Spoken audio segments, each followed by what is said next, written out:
Assalamualaikum warahmatullahi wabarakatuh. Perkenalkan, nama saya Faninda Jamilah Nur Rahmi, NIM 19030174071.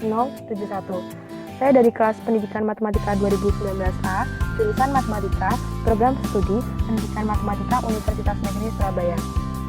Baik, video ini dibuat untuk memenuhi ujian tengah semester mata kuliah Pendidikan Kewarganegaraan dengan dosen pengampu Bapak Hendrik Pandutaksi. Apa itu nasionalisme dan mengapa kita harus punya semangat nasionalisme? Jawabannya, menurut Boyd Schaeffer tahun 1955, nasionalisme adalah rasa cinta pada tanah air, ras, bahasa atau budaya yang sama. Dalam hal ini, nasionalisme sama dengan patriotisme. Makna lainnya, nasionalisme yaitu suatu keinginan akan kemerdekaan politik, keselamatan, dan prestis bangsa. Nah, menurut Hans Kohn tahun 1971, esensi nasionalisme adalah sama, yaitu sikap mental di mana kesetiaan tertinggi pada setiap individu dirasakan sudah selayaknya diserahkan kepada negara bangsa. Nah, mengapa kita harus punya semangat nasionalisme? Agar kita selalu mencintai dan berusaha untuk berkontribusi bagi bangsa Indonesia. Selain itu, kita juga berusaha untuk melindungi negara Indonesia dan mewujudkan serta membantu negara untuk mencapai cita-cita dan tujuan bangsa. Karena tantangan bangsa saat ini tidak lagi melawan penjajah secara kasat mata, tetapi kita bisa membantu negara dengan mengisi kemerdekaan seperti membasmi korupsi, mencerdaskan anak bangsa, membela kebenaran dan kejujuran agar masyarakat madani dapat diwujudkan dan setiap warga bangsa dapat mewujudkan cita-citanya. Jelaskan perbedaan bangsa dan negara.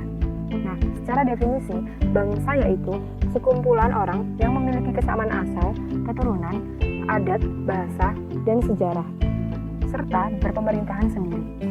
Makna lainnya, bangsa yaitu kumpulan manusia yang biasanya terikat karena kesatuan bahasa dan wilayah tertentu di muka bumi.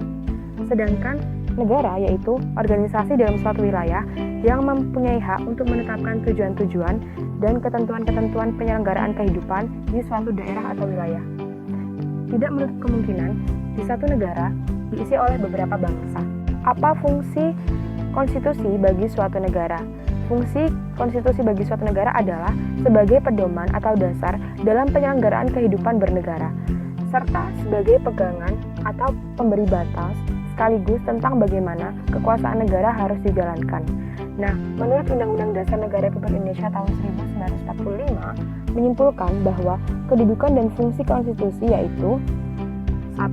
Konstitusi sebagai dokumen nasional yang mengandung perjanjian luhur berisi kesepakatan-kesepakatan tentang politik, hukum, pendidikan, kebudayaan, ekonomi, kesejahteraan, dan aspek fundamental yang menjadi tujuan negara. Kemudian yang kedua, konstitusi sebagai piagam kelahiran negara baru dan dalam hal ini juga merupakan bukti adanya pengakuan masyarakat internasional.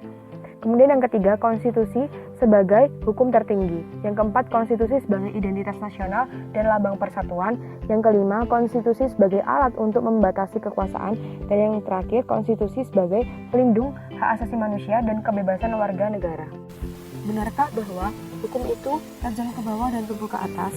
Menurut sumber yang saya pahami, bahwa pernyataan tersebut tidak benar.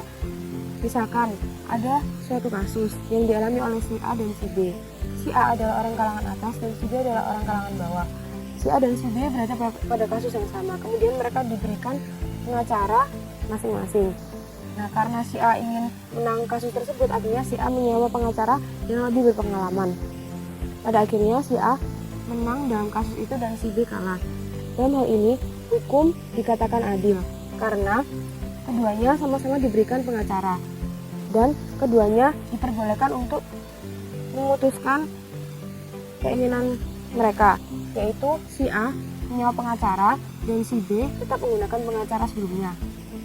Dan juga diperbolehkan jika si B akan menyewa pengacara, sehingga hukum dikatakan adil. Mengapa hukuman mati tidak termasuk kategori pelanggaran HAM jawabannya, menurut Undang-Undang Nomor 39 Tahun 1999 bahwa hak asasi manusia merupakan hak dasar yang secara kodratnya melekat pada diri manusia, bersifat universal dan langgeng. Oleh karena itu, harus dilindungi, dihormati, dan dipertahankan, dan tidak boleh diabaikan, dikurangi atau dirampas oleh siapapun.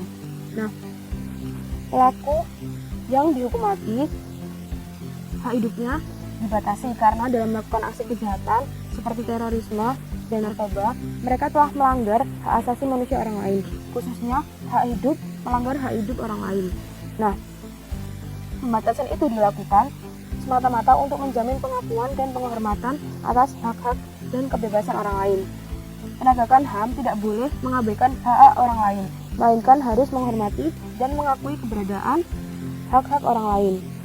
Selain itu, bentuk pelaksanaan HAM diterapkan dengan memperhatikan kedua sisi, yaitu pada sisi pelaku dan sisi korban.